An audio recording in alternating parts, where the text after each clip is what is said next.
Hunter Biden is being investigated in 2 states for his foreign business dealings and his tax affairs. For weeks, the mainstream media, months you could say, has been reluctant to share the details of this story, stating that it was instead a Russian disinformation campaign. And joining us now to discuss is Newsmax host Rob Schmidt, who just released an op-ed on this story. Hey, Rob, so what do you think?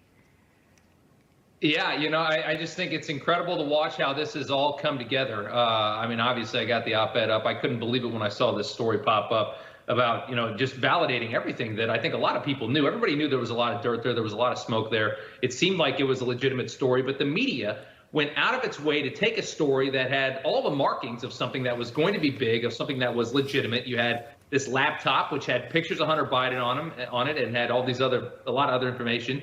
You had Tony Bobolinsky, who was a fantastic witness, who made a lot of sense, who nobody denied. This is a guy that was working with the Bidens when they were doing this work in China. He said that Joe Biden was in on this, that Hunter was basically just, pulling money out of these countries, and Joe knew about it, and Joe was in on it. And everything kind of made sense. And then you have, I want to pull up the statement to take us back a couple months ago from NPR. This was the official position from National Public Radio on why they weren't going to report on this story. They basically said, we don't want to waste our time on stories that are not really stories. I mean, it was just astounding to see.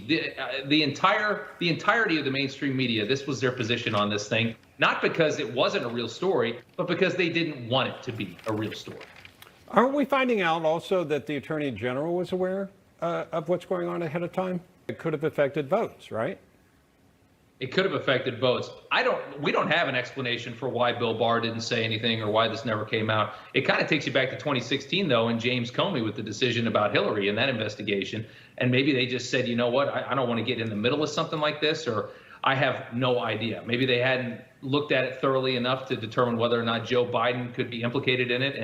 And then it's, if you're going to do something that's damning to Hunter, you're going to hurt a presidential campaign in the process if you don't know that the candidate was involved. I have no idea. But it is interesting to know that it sounds like Barr has known since, I think, the spring. Yeah, and it also doesn't seem to be that the media was too concerned about doing that to President Trump's children. No, absolutely not. And I mean, that's the whole point is this. If you had 1/10 the story about Donald Trump, this explodes into a national story everywhere all the time in the weeks leading up to the election. But because it was about Joe Biden, I mean, the media all came together and just buried this thing as deep as they could. And it's astounding.